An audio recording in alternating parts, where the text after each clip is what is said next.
bitch. Let's go. Welcome back to another episode. I'm your host, Vincent Green. I'm your host, Lord John Toohey. And this is Invasion of the Potty Snatchers. Let's get to it, motherfuckers. Beep, beep, Misty. All right, no, we're back and we're not back alone. We've got another episode of this zombie series that seemingly we're calling Purple Brain. Because it's an awesome name. It's inescapable now, like the zombie apocalypse. But as I said, we're not back alone, and this time we got Adam Cahill come back. Adam, you appeared on our MDK Presents. We were doing the coverage of the Dublin International Comedy Film Festival, and we said we're going to get you back because you directed the movie Follow the Dead. Check it out, awesome Irish zombie movie. And we said we get you some Irish zombie movie. Follow the Dead. Check it out. It's awesome. And we said we get you to come back in our zombie series. And this zombie series, the hitch is, like we said before, that the guest picked the movie. And what's the movie you picked for us, Adam? Let the folks know. So first of all, thanks for having me on, guys. Love listening to your show. But listened to a lot of the episodes since the last time I was on, which is really love what you guys are doing. So it's great, and thanks for having me back on. The movie that I picked was 28 Weeks Later. So the sequel to the Danny Boyle kind of iconic fast zombie rage horror movie starring Cillian Murphy, 28 Days Later. That's the one. And what's your relationship with this movie, Adam? First of all, what's your relationship with the 28 Days or 28 Later, whatever you want to call this franchise? But were you a big fan of the first movie, and how did you feel the sequel did when it came to evolving the franchise and expanding the world? Yeah, I mean, I think that Danny Boyle, first of all, is an incredible director. I think that he really, like myself, I think that he tries to focus on what he's trying to say, not just on, it's not just about entertainment. There's a message there, and I find that I feel that 28 Weeks Later is a very strong sequel to the first one. I think for a lot of people, it possibly fell short because it seems like it has an entirely different tone to the first one. The first one seems much more kind of subdued and it's very character driven. The second one becomes 28 Weeks Later is an action film, really, way more than the first. It one, is, isn't it? of course. It really is, and it gets for me, it gets much more visceral. I think that the fact that 28 Weeks sometimes gets a little bit of hate it's frustrating because there are things that it does that I actually believe are better than the first one. I don't think overall it's a better movie than the first one, but I do think that there are certain things that it does some of the death scenes that I'm sure we'll get into, I think are much more like they're harder to watch. And I think that fingers in the eye, there's some setting innocent people on fire, that kind of stuff. So it's there's and then Toasted Hawkeye. I think Toasted Hawkeye. Yeah. Toasted Hawkeye, exactly. Yeah. And then just the fact that I feel that the theme of the second film very much is about finding it's very hard to find the balance between when you have to think about yourself in these situations and when you have to consider other people. And I think from that very first opening scene, man, in 28 Weeks Later is one of the best opening scenes in any movie ever. Yes, it really is. And you know what, that's not hyperbole. No, I actually do genuinely think that's a fair statement to make. It's absolutely that good that you're not just saying, I think it's one of the best ever. Like we would lackadaisical. No, it fucking was. It was a phenomenal opening scene.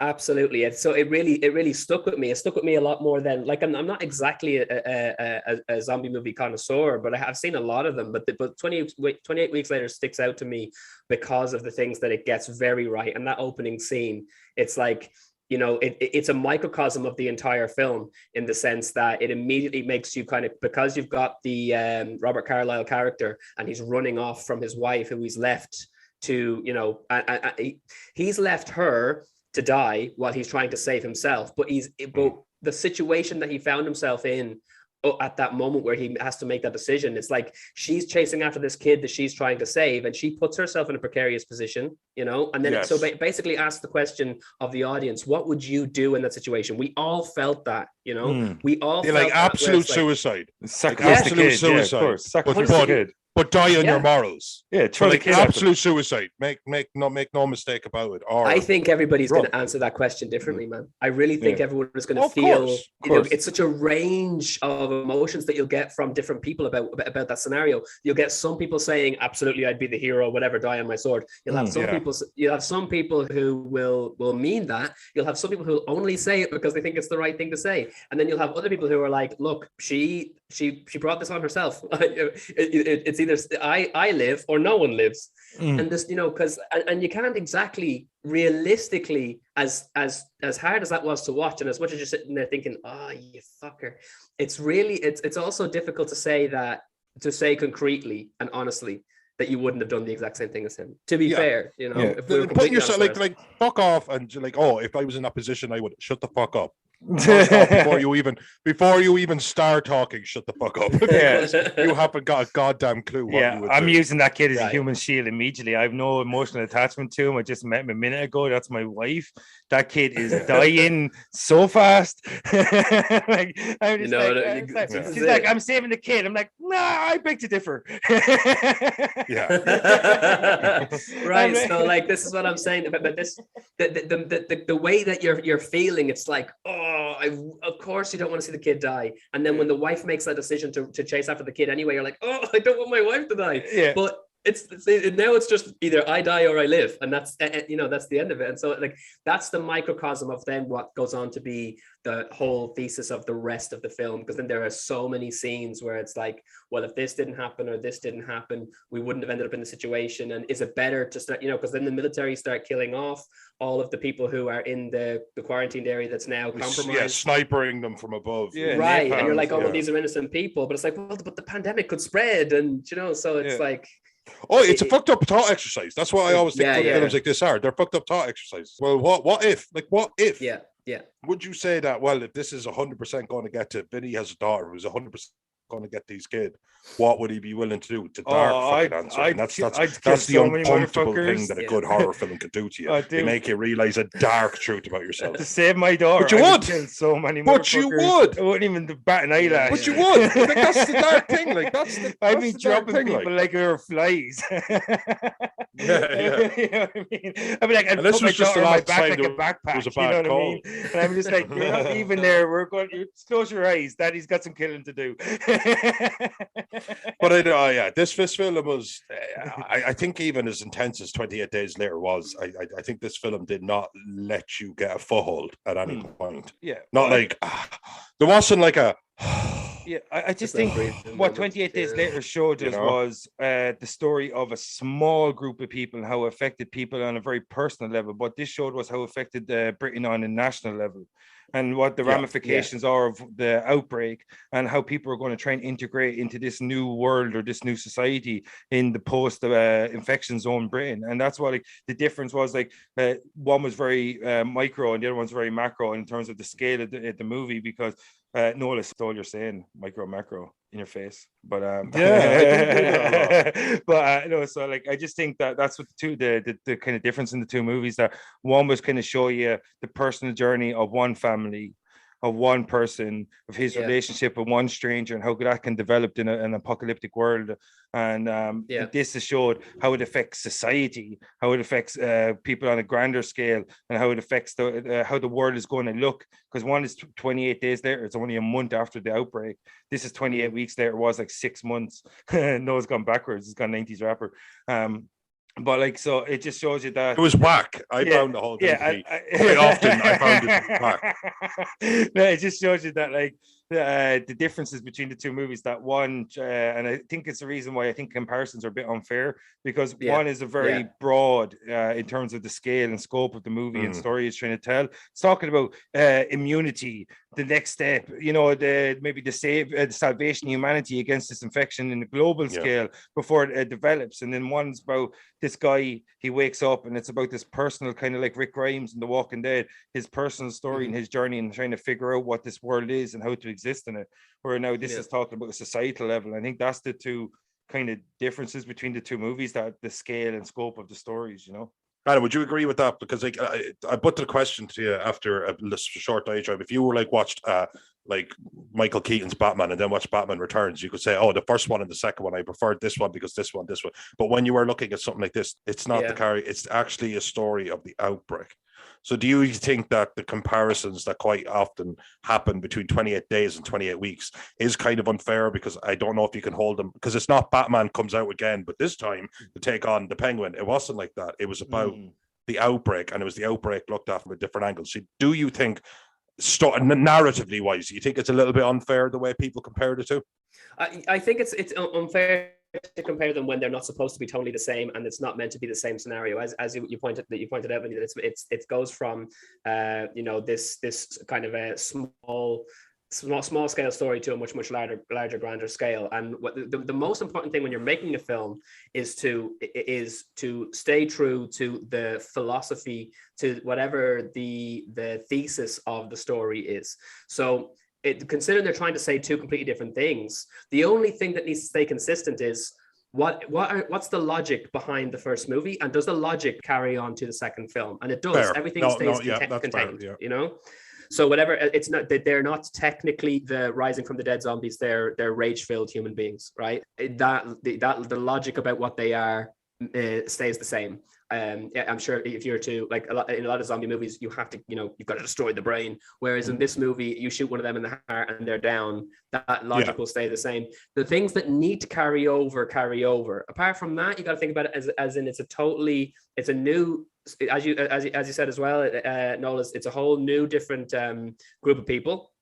So it's not following the same characters, and so therefore you've got you've got to think about it in terms of what's that particular film trying to say. I don't think it makes any sense to be like, oh well, it didn't feel like the first one. Shouldn't. It wasn't supposed if we to just feel had like another fucking dude wake up in it, it would feel rehashed, wouldn't it? Like, I mean, go big or go home. And I've often said to Vinny that I hate that the sequel always kind of goes right. So we don't bring anything new, but we have more of everything. More of the bad guys and more guns. And instead of in a building, it's in a business estate or a planet. Michael Bay logic. So, but at this time, again, because 28, it's about the rage virus. Yeah. This one took it and it gave us a wider scale look for it. And it's not for you. It was for me.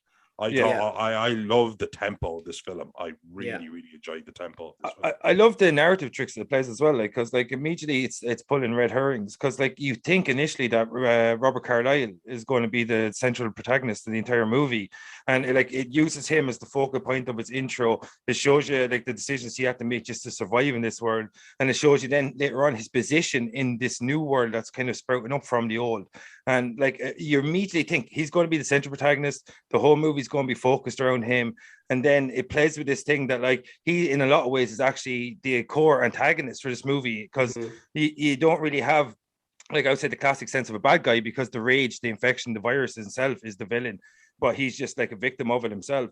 But like you see the way it plays with you, because for the whole opening 20 minutes maybe of the movie, you think it's all going to be focused around him, and then they do this kind of little sidestep and it's focused around Jeremy Renner, Imogen Poots, Rose Byrne, and I don't know the little dude's name. And I just thought it was clever because it set you up for one thing and then it just led you in this other way, and it's kind of opened up a new avenue with the whole immunity. And then we got to see the wide scale outbreak and the decisions people have to make in these scenarios, and the napalm and all these things. It was just a very cool way of not only shifting narrative but also growing the scope from the original as well, because it made sense to do it in the context of the story, Yeah, definitely. And this is what I'm saying about following the internal logic. I mean, the fact of the matter is when you're watching the first part of the story, it's the outbreak has just happened.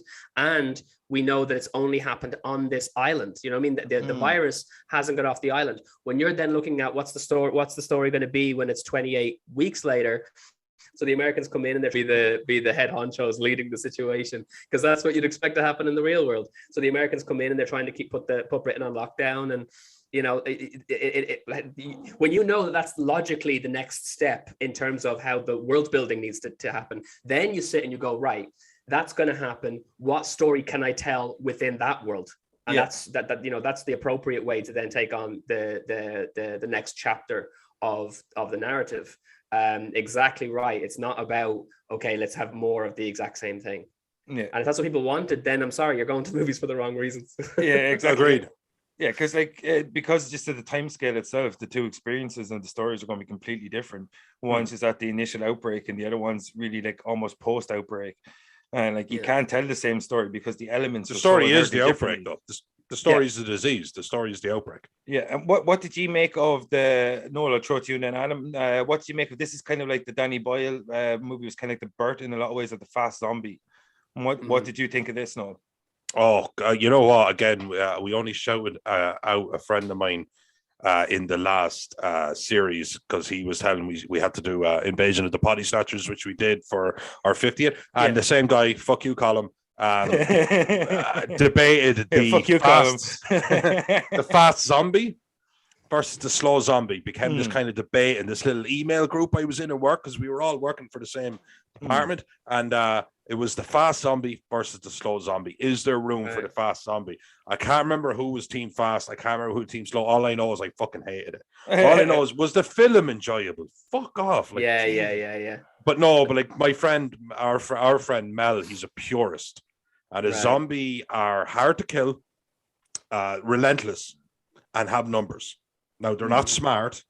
They're not fast. They don't sleep, though. You know, like, so they have all of these pros and all of these cons. They're actually quite survivable, but are they survivable indefinitely? You know, that sort of thing. Yeah. They box you in, and then you end up like using all your resources, and you need to get out. But they don't need any resources, and there is something to be said for that. These 28 weeks later thing, they need resources. They actually still survive. It's a rage virus, but they still survive on the simple logic that at some point they eat, drink, shit, all of that kind of shit. And but I just, all I knew is I had time for it. And the zombie thing is it's gone from being a medical thing to a curse thing to absolutely everything. Right. But I was like, if we were allowed to do it for vampires, because vampires, the Blade vampires, it's a blood disease, and then you have like Bram Stoker's Dracula, and it's very much like cursed God and became cursed himself and all of this kind of stuff. So no, I had loads of time for it. All I know is I found when they come barreling around, and it's not like, oh, I can scare them off because I have a baseball bat with a nail in it, or even a gun. They don't give a fuck. It's human beings completely succumb to rage. Yeah. That's terrifying. The tunnel sequence in 28 Days Later is terrifying. Phenomenal. When it changed with Brendan Gleeson getting the one drop in his eye. Yeah. I always thought that was... Get away from me! Just get away from me. Just get away. Like, and then his frustration with her for even questioning him.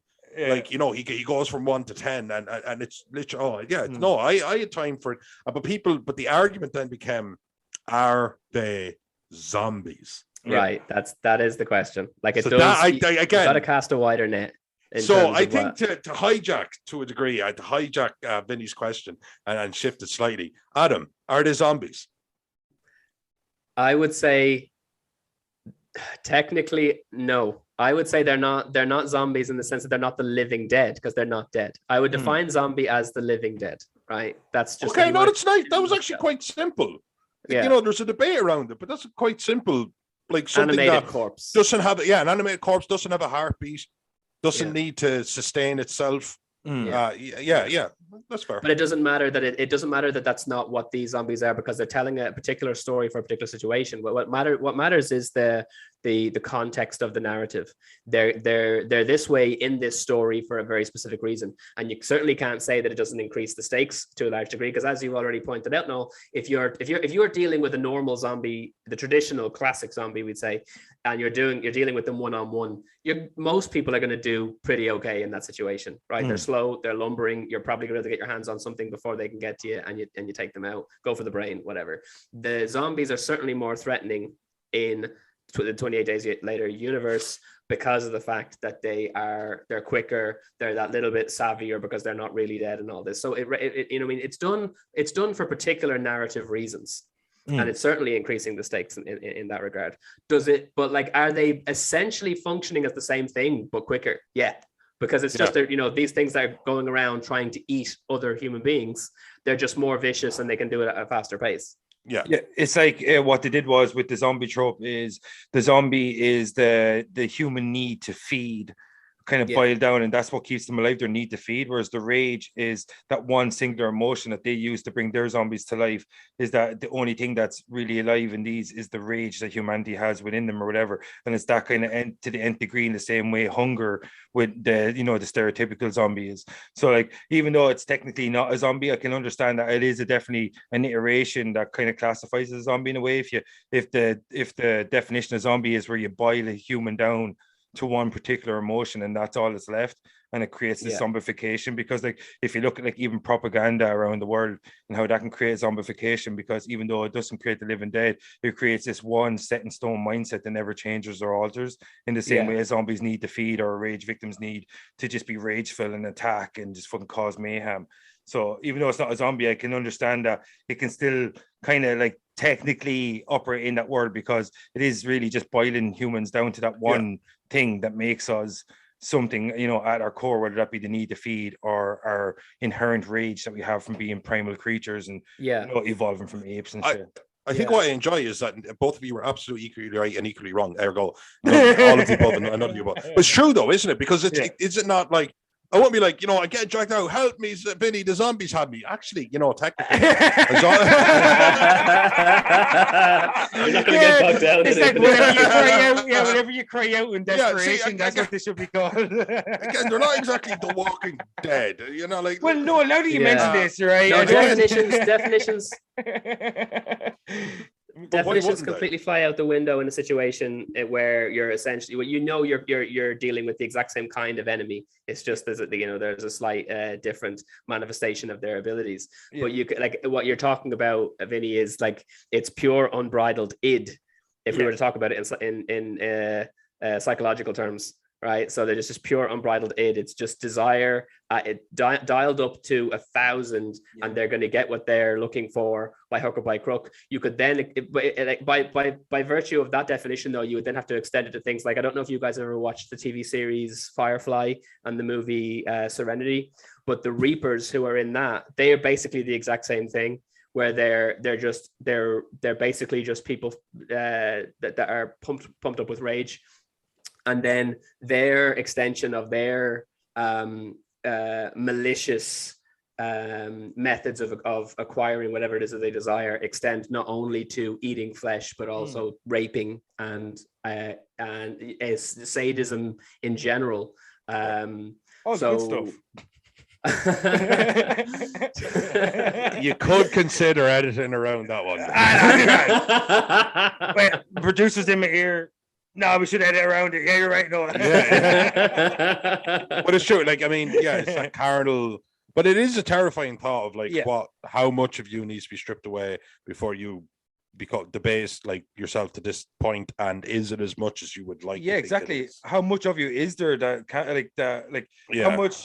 how much is there, as you said, that is there that keeps you human? How much is there that keeps you civilized? Like, is there as much as you think there is? Like, it is a great question. Like, you know, it's like, I remember it being posed by some American evangelical Christians, and it was like, but like, and these people that don't have God, well, what's going to keep them from like raping and killing and pillaging? And it was like, seriously, like, it's still wrong. Is it not? That's not what we were arguing. That was not the point. Like, who the fuck posed that question?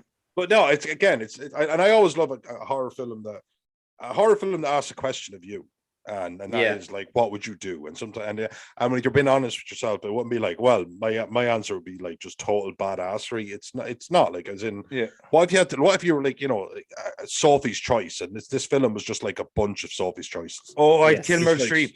Is that an answer? Yeah, well, maybe, you know. I win.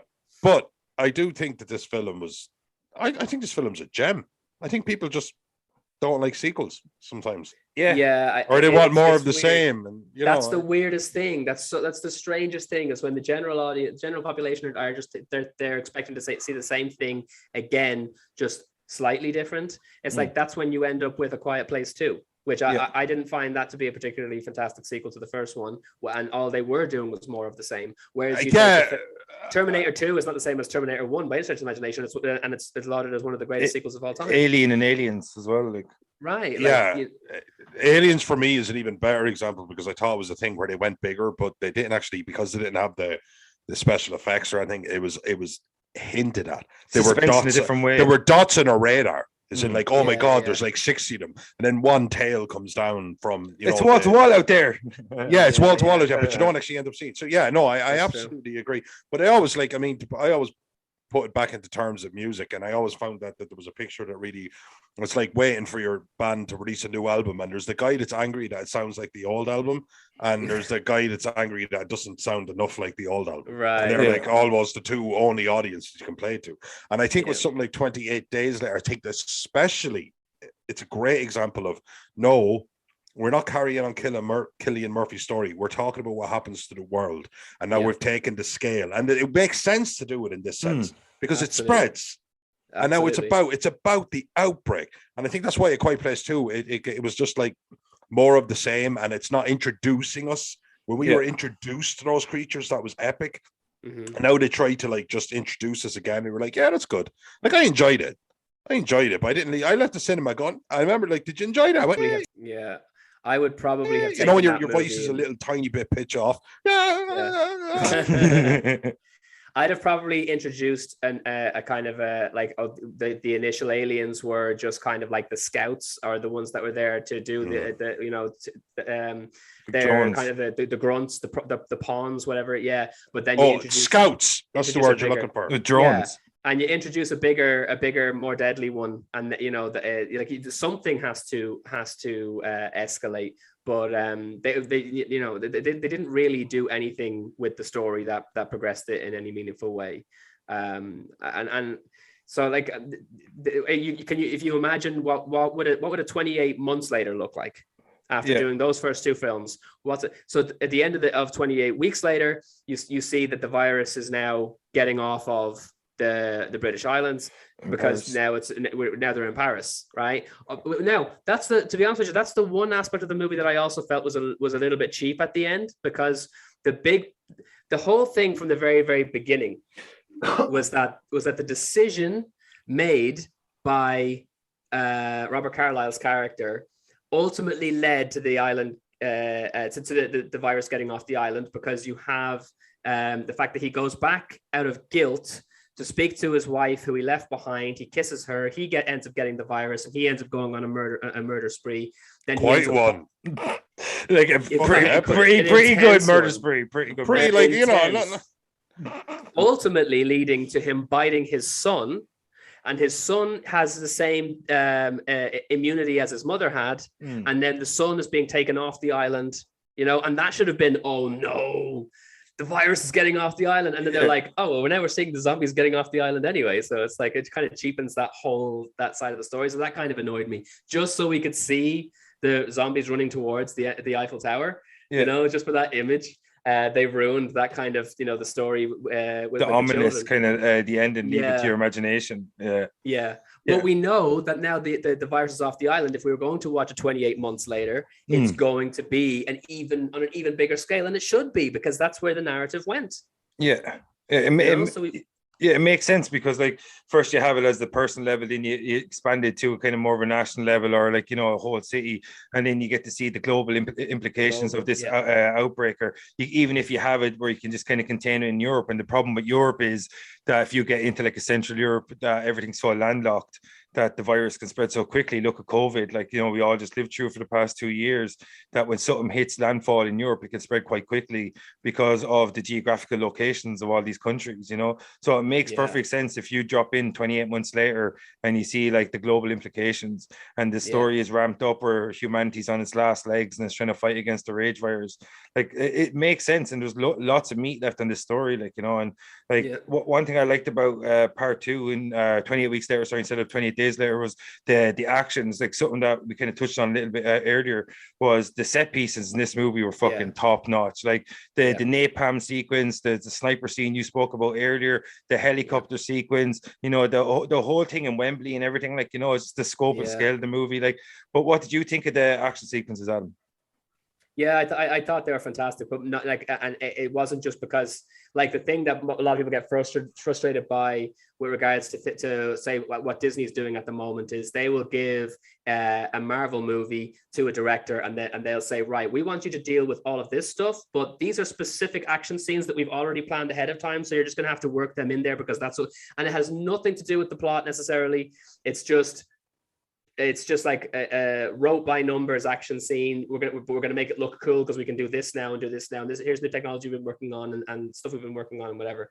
The scenes that we were looking at in 28 weeks later are specific to the situation that's going on. It wasn't like, oh, let's have Wembley in it and then you're going to just write the story around Wembley. It's like it was there for a reason. The all of the people who are technically innocent but in a quarantined area getting the sniped to the head as they're trying to flee, that's there not because it's a cool looking scene, but because it's based on the theme, it's based on the backbone of the structure of the story. And so they have so much more. It looks awesome, of course it looks awesome, but it has so much weight to it. You know what I mean? Right from that very opening scene, man, that opening sequence is just, it's a masterpiece. It really is a masterpiece. It uses all its action sequences to convey the stakes of the world that they're living in. Yes. You know what I mean? And the decisions people have to make in those crunch moments. Like, you know what I mean? Like the sister nearly left her brother behind and she seen being bit by the father, but she still went back. And it shows that the decisions people make in these moments, that even though she put herself at risk, it's all about saving her brother. And like, even when like Robert Carlyle's sequence, it looks like this big, mad, gory action sequence, but at the end of the day, it falls down to that big decision that has to be made at the end. Save your wife, or do you let her go? Do you save yourself? And probably even in that moment, you're so heightened in your survival instinct that you're probably not even thinking. Your body probably just takes over and just takes off, and it just shows you like that. Even though there is a lot of gore in this movie, like it's all in like it all benefits the story.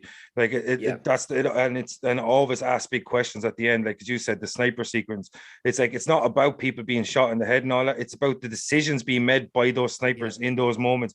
Do we kill civilians? Is it worth it? Do we risk the outbreak growing even further, getting outside the containment zone, all these things? And then it's like they have to call in napalm, and then they have to make the decision: do we try and help civilians, or do we just save ourselves? And Jeremy Renner makes a decision that I'm going to get down there, I'm going to try to do some sort of good. And he's the kind of the morality backbone of the story, in that sense that like it shows you, even in these war times or these crazy moments, that people do make these extra kind of decisions, that they go down and they look and go, there is real human life here. And even though I'm only saving 4 or 5 people out of these couple of thousand, at least I'm saving someone. And this shows that, like, even though it's a big, massive action sequence, we get to see napalm in London and all these craziness, that the real crux of the scene is Jeremy Renner deciding to leave his post and to go down and to rescue who he can and get them out there in whatever way he can, so even though the action is crazy and it's like way bigger than the first movie, it always serves the narrative as it moves along, and it always has big decisions intertwined in it. What do you think, Noel? Yeah, I've said to you, Vince, so many times, we've said to each other that you have a scene where somebody dies and it's absolutely awful, and then you have another scene and it's Armageddon or something, and a meteorite like goes through an absolutely major building in the world, and we go back to Stalin, dude. People are wiped out. Yeah. We do it away a bit too much. But I've always said that this one somehow had a huge death scale, and every single one of them felt kind of tragic, awful. And to kind of to have like 100 plus deaths in a movie and have them all feel horrific, like really dark. Some more than others, some like not so much. And of course, if everything, thanks, man. Everything inside of that scale, but at the same time, this film actually did that. I thought it had this bereft kind of feel to it, and I remember the scene again where the sniper's taking everything, and there's the little kid, and he's about to be bit, and somebody takes him out, and the kid has the blood all over him, and I'm thinking, like, God, this is bleak. Yeah, I felt it. I actually felt it. And again, because you can have a scene where, again, like New York gets wiped out, or Paris or something, and you're kind of like, wow. So I know 1 million people are dead. Again, I go back to the Avengers New York scene. That must have had hundreds of thousands of deaths. Absolutely. But But you didn't see them. You seen destroyed buildings, and fuck destroyed buildings. They're not my buildings. I don't give a fuck about them. Yeah. But the loss of human life I would care about. Go on, dude. Just quote Stalin, dude. Yeah, oh God, fine. Kill one person. It's a tragedy. Kill something. It's kill a million. It's a statistic. Yeah. Fucking shame Stalin, dude, and he's a horrible monster. Jesus. But this film actually managed to do that, and that's not easily done in a storytelling. It isn't. You can't kill 120 because you can't introduce 100 people. You can't. And if you did, that would be your film, and that would be shit. So but they were focusing on the defining moments. They like exactly. that sequence that's taking place there. There's two things going on, because you have the snipers who we don't even know, but we just know that they're human beings killing other innocent human beings because they're like, we need to stop this outbreak from spreading at this point because we're risking. We're doing it, but we fucking hate it. Absolutely. But then you also have the people who you're following on the ground.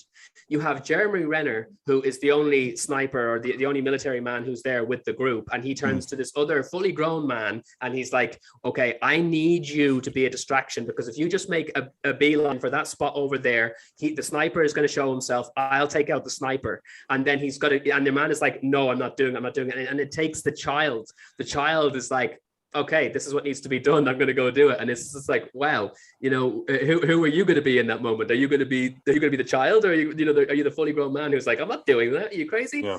So like you're following those are defining moments. One is a defining moment for human beings in general, where it's like these snipers are doing these things under orders, and then one is a defining moment for a very specific character where you're like, yeah, kid, go for it, and the fact that if you can build your action scene around defining moments for the theme and for the character, then you're going to have a kick-ass scene no matter what. And then just, the more visceral you can add to it, the more you're going to get an emotional response from the audience. That fucking helicopter scene, man, is insane. Where he's just like, oh man, like that's one thing I love about zombie movies, when you get that real cool mowing down scene. I don't know if you watched The Walking Dead, but there's a sequence where Michonne and Rick, they drive two cars. They're on the opposite sides of a motorway, and they run wire across between the two cars, and they just drive it through a horde of zombies, and just like decapitating zombies and cutting them in half, like by the dozen. And like that's one thing I love, like, because like when you get a good zombie movie and you get the horde together, you have to get one good horde scene. And like I love the scene with the helicopter where he goes down, he starts like chopping the shit out. Like, what did you think of that scene? It's just like within this movie, it kind of wanted the aspects of it there. It kind of increased its ambition in terms of the action as well, like and the gore. Yeah, absolutely. And again, the issue there obviously is they've gone to this the helicopter pilot who's a mate of Jeremy Renner's. They've gone there under and they've misled him because he hasn't been told that anyone other than Jeremy Renner is going to show up. So then he's immediately, it's like he's on the back foot straight away, where it's like, okay, I didn't know this was going to happen. So you're instantly creating conflict. The guy has to decide in the moment, in the hot seat, right? Do I get all these people on the chopper, or is it too much of a risk? And he, again, for me, the fact that the film sticks so rigidly to the theme that it's trying to, it's like the needs of the many and then the needs of the few, And at what point, where there is no hard and defined line, because you've got this humanity for humanity's sake. It's a moving line when everything goes to shit as well. Sure, it becomes a moving line. It does, just does. Absolutely. So he's in the hot seat and he has to make a decision in that moment. And you see him making the decision where it's like, no, I cannot take these people. And then one guy tries to get on the, jump onto the side of the head. It's always one guy, isn't it? Yeah, there's always one absolute weak ass. That's the same dude. That's the same dude that didn't run for the sniper as well. Exactly, the same soy boy. Fucking bastard. And then You remember the Family Guy thing? It was like, I like it to meet like bitchy, nasty, and suicidey. I have a bad feeling about suicide. It's always that guy who decides to the military point the gun at you and say no, and then you kind of go, they don't really. They're playing hard to get. I'm sure if I jumped on the side here, everything's going to be absolutely fine. It's another one of those things as well with what you were saying with the chopper scene. Like, I'm sure as much as there was a ton of money thrown at this film, that's also one of those things where I don't think that aside from the actual helicopter itself, the fields of the zombies coming running and then getting decapitated and splattering all over the place, that actually wouldn't be all that hard to pull off, to achieve, and yet it looks it's so intense, and it's so like, visceral. Visceral. Like, we keep returning to that word, but it is. That's what it is. That's what it is. Like, it's zombies all about the guts. Yeah. You got to have the obligatory blood and guts. It's like one thing I loved about this as well is it's like in kind of, but in different ways, but in the same kind of sense that it when the zombies were approaching, because they're like, one thing about fast zombies is that you have so little time. With like slow zombies, even though slow zombies, I totally understand the appeal. It's supposed to represent death. Death's always coming, no matter how far you live or whatever you do in your life. You're always going to die, no matter what. So like, zombies is kind of the living personification of death, always there, marching towards you and all this shit. But like with fast zombies, it's like it's always in the moment decision making. It's constant. Like it's always, because you're literally being hunted by like a cheetah or something. Like it's a human that's always going to be running 30 miles an hour because it never gets tired from running at 30 miles an hour. Like, its need to feed or its need to destroy and create havoc is like it's never ending. So like, I love in these moments in this movie that like when you have the hordes coming out and shit like that you can feel the real sense of urgency and dread because of the impending danger or whatever. And that's one thing fast zombies do definitely have that slow zombies don't have, because slow zombies, a lot of it is you have to go backs against the wall. You kind of have to put yourself in a situation that there's only one way out, and then the horde closes in on you. Whereas fast zombies is, no matter what situation you're in, if there's a horde coming at you, you're going to have to start making decisions very quickly. And that's what I thought this movie did very well, And it's probably more terrifying realistically than, I know, like you wouldn't really think about it, whether, in a situation where it's like, would I rather be chased by cheetahs or chased by zombies? One doesn't sound much better than the other, but at the same time, it's like the really scary thing about zombies, and especially fast zombies, is that these guys aren't coming, like, the instinct of a cheetah is to take you down, get its maw around your neck, kill you instantly. Do the job. Get you killed, get you dead, and then eat you when you're dead, really. But the zombies, it's like, they're, first of all, they haven't got big claws and big teeth to take you out that quickly. You're gonna get bitten by these little things, right? And it's gonna be really slow while you're still alive. They don't want you dead first. They're just go straight to having dinner. So when you really think about it, it's way more traumatic to sit around knowing these are the guys that are after me, and I'm living day to day trying to stay away from that's why I didn't necessarily agree with the analogy, just in the sense that, like, if you threw a tire off a cliff, it would fall till it hits the ground. Well, if you threw a tire off a cliff that's 1,000,000 miles deep, it'll just fall till it hits the ground. It doesn't care. It's relentless. It's not that it's put thought into it. It's not that it's putting even effort into it. It simply is doing what it does. Yeah. And for us, we would get tired of something, or we would relent. But they don't relent, and that's what's so fucking scary about it. Yeah, and one thing I liked about the 28 days kind of universe and the rules they have around the rage victims and zombie is how quick you turn and how ferocious you become as soon as you turn. It's like 20 seconds. It's kind of like reminding me of the scene in World War Z. 20 seconds, yeah. Like Donald Gleason or whatever in the first one. Brendan Gleeson. Brendan Gleeson, sorry, thank you. Yeah. But it was, and he was fighting it. Because he was his own kid, he was fighting it and like drop of a hat. It's kind of like in World War Z, the Brad Pitt movie, where in New York, where he's like 1 Mississippi, 2 Mississippi, like, and he's trying to figure out exactly what this the turn situation is, because when you have a rate of infection that is so contagious, and it also breaks through the system, your nervous system or your immune system so quickly, and then turns you so fast, and then straight away you attack someone and you turn, like in that New York scene, the guy in the car, the guy breaks through his window, he attacks him, and then the guy in the car attacks everyone in the car. People in the car start pouring out and attacking everyone, and you have this like insane chain reaction.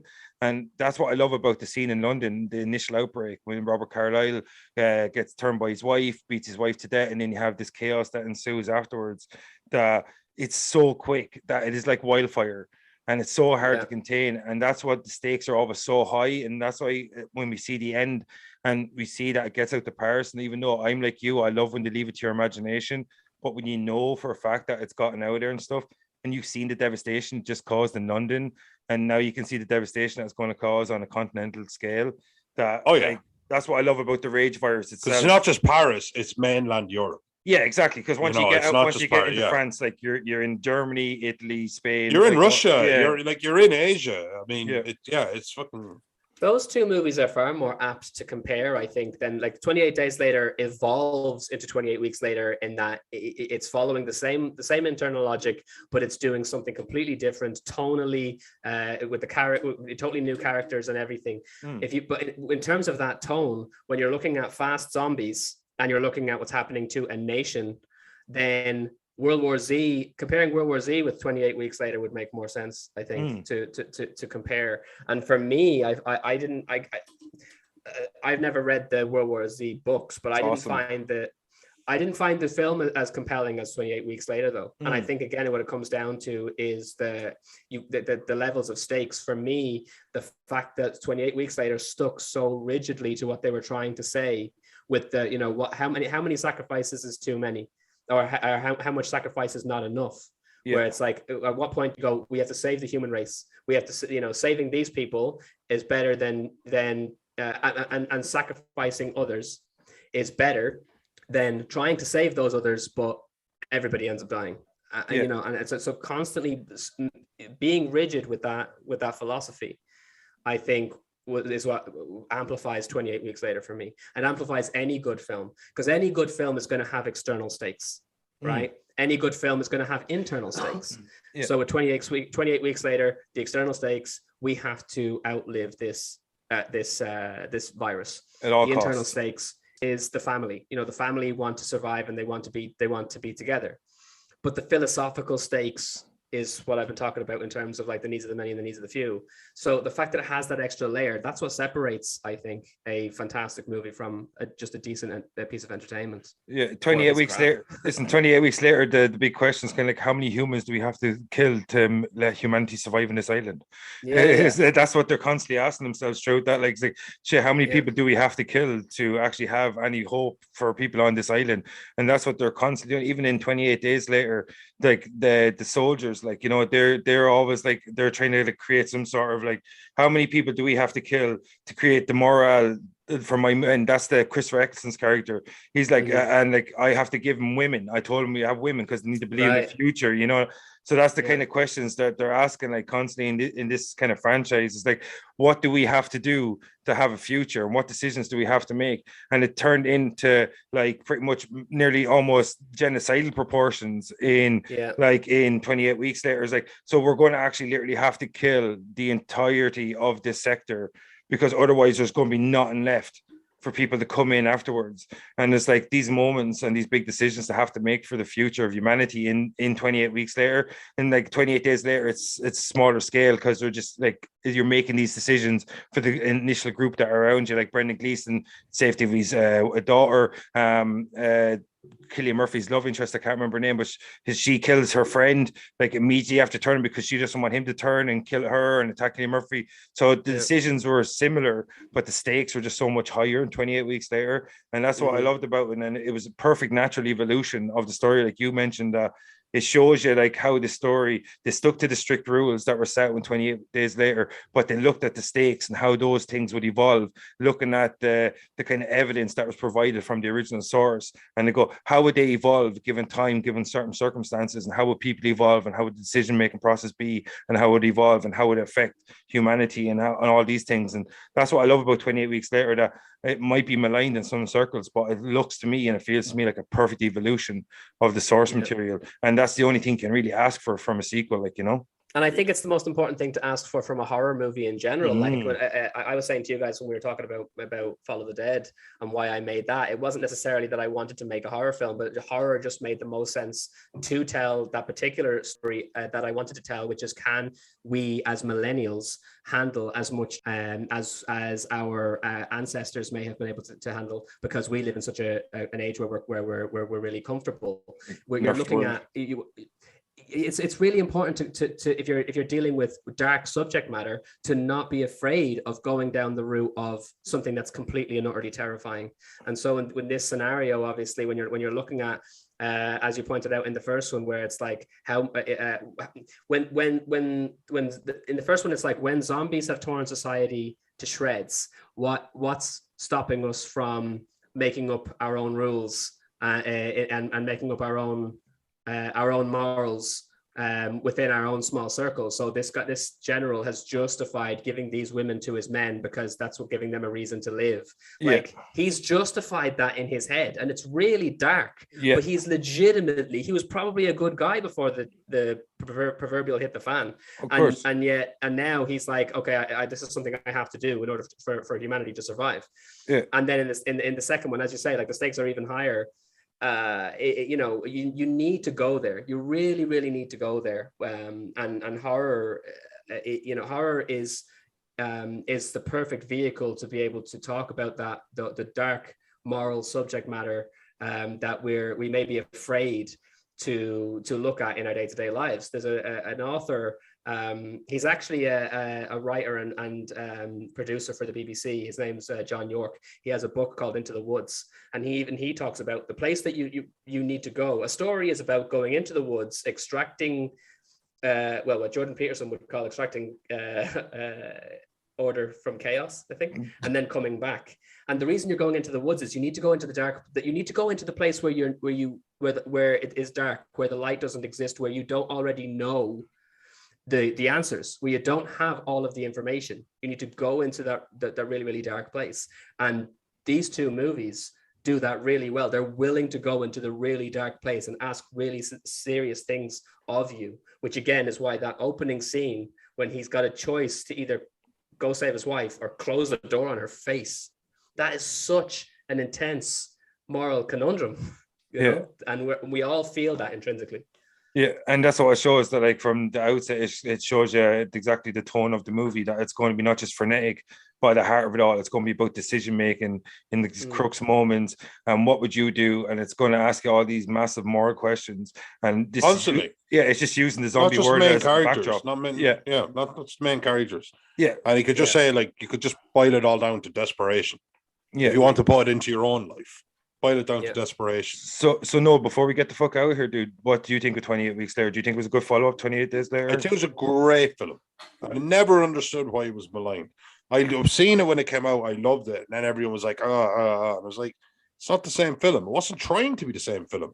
Yeah. So I didn't judge it on the same principles. I simply didn't. It was like the what I was taught they might do with A Quiet Place 2 was, now this has happened to the world.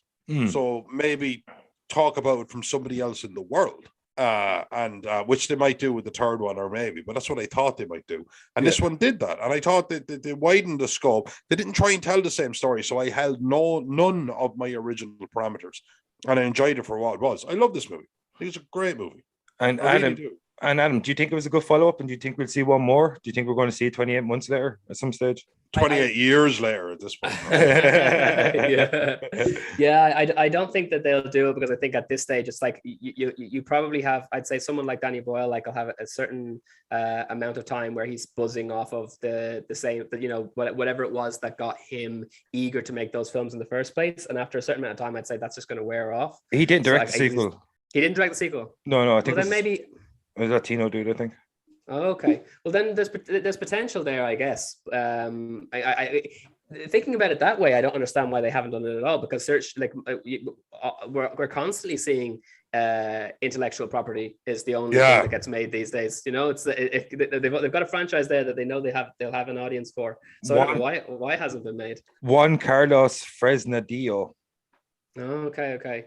But like, fair play. Like, I was thinking that it was himself again. So the fair play to your man for doing such a fantastic job on it. Because he recaptured the tone of the first one in a lot of ways, didn't he? Yeah, it's about maintaining the internal logic of the thing, and he did. You know, he did that to a great degree.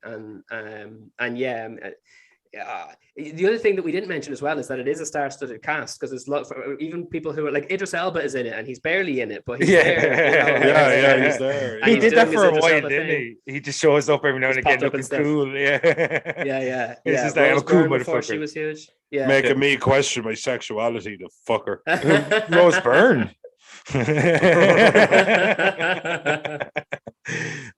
Rose Byrne, Imogen Poots, you know, and then obviously Robert Carlyle and Jeremy Renner. They're all doing, you know, those are the kind of actors that, you know, can carry the weight of any story. And so I think they all did an exemplary job. on top of the fact that it was well directed and it was well written and it's continuing the universe. I don't understand the hate. I really don't. And I said to my brother is a cinephile, the same as myself, and I said to him that I was coming on your podcast to talk about this, and he goes, "Why did you pick that movie?" I'm like, dude, watch it again. Please. Yeah, watch it again. It's aged like a fine wine, like, you know, in terms of like sequels to iconic movies, like, you know, like 28 Days Later is an iconic movie, and so hard to follow that up and to follow up so successfully. Like, what do people need and what do people want? Like, you know, and especially from the horror genre, where sequels are oftentimes shit in comparison to the originals. And like, we're so lucky to actually have an awesome sequel. And the fact that people had such a negative reaction in a lot of corners to this makes no sense. And it's probably the only reason we haven't seen another installment in the franchise in like 15 years, which like is crazy considering how good the first two movies are. You know what I mean? Because we've seen so many franchises bled with so little to give in the first place, you know what I mean, in comparison to the source material for part 1 and 2, that there's so much easy evolution here to happen because of the way it ended, you know. So Noel, before we get the fuck out here, do you want to say anything else, or will we go? How about you, Adam? One more thing around. Yeah, no, I'd go at the bat for this film. I actually think it was an absolutely great choice. And considering our last podcast, I had to sit through the last minute on Earth, for fuck's sake. I think it was absolutely fucking phenomenal. I just do. It's a thing, like you said, Vin, it aged like a fine wine. But I think it's when people are able to step away from something and they look back on it as just being an isolated film, that they realize that they can enjoy it. And false expectations, I think, were put on it. And I think I just think it's a great film. I ended up watching this and I just think, I was just remember going, this is kind of epic. It's got so many major action scenes, and it's also had a lot of heaviness to it, a lot of brevity. And I'd recommend this film to anyone. I really would. How about you, Adam? Do you recommend it? I would especially recommend it for filmmakers, to be honest. If you want to learn how to write a good story, that is definitely a good movie to turn to, especially if you want to write horror. As far as personal tastes are concerned, people will like what they'll like and they won't like what they won't like. And if you're not particularly interested in anything other than being entertained, if you didn't like it, fine. I'm not going to argue with you, but I would say to anyone who's aspiring to make movies, look at that film. Look at the opening sequence, as an example of one of the best ways ever to open your film, because it says everything that needs to be said. It did everything that it needed to do in terms of getting an emotional response, but it also sets up the themes perfectly. And then pay attention to every single subsequent scene and how it builds on the same idea, the same principle, from that very first scene all the way to the end. And again, you know, the after credits thing where they run into Paris, that's a bit annoying for me. But apart from that, from beginning to end, it is paying really close attention to what it's trying to say. It's not just trying to entertain you, even though it will do that too. Yeah, that's what it does. Like, it hits all the beats that it tries to hit. Like, and that's the best thing about it. Like, it literally, every action sequence sings, every like dramatic moment hits you, every death really counts. Even people that you don't know the names of, like Noah was saying, like hundreds of people are getting shot and they're all tragic. Like, you know what I mean? All these moments, like, and everything that had to build off from the first one, that it fitted itself perfectly into its world, and it upped the stakes, it created greater scope, and it still you know, kept all the tone and all the kind of same things that made the first one special and incorporated into its story while still building on the universe. And people don't think that's a good movie, they're entitled to their opinion, but they also can fuck off because they're wrong. Yeah. People are entitled to be wrong. We champion that. We champion this all the time. People are entitled to be wrong, and they're wrong about this movie if they don't like it. And that was Invasion Potty Snatchers. I'm your host, Vincent Green. I'm your host, Noel John Toohey. And that was Adam Cahill. And Adam, thank you so much for coming. And that was 28 weeks later. See you next time, motherfuckers. Peace. No, say peace. Peach. Yeah.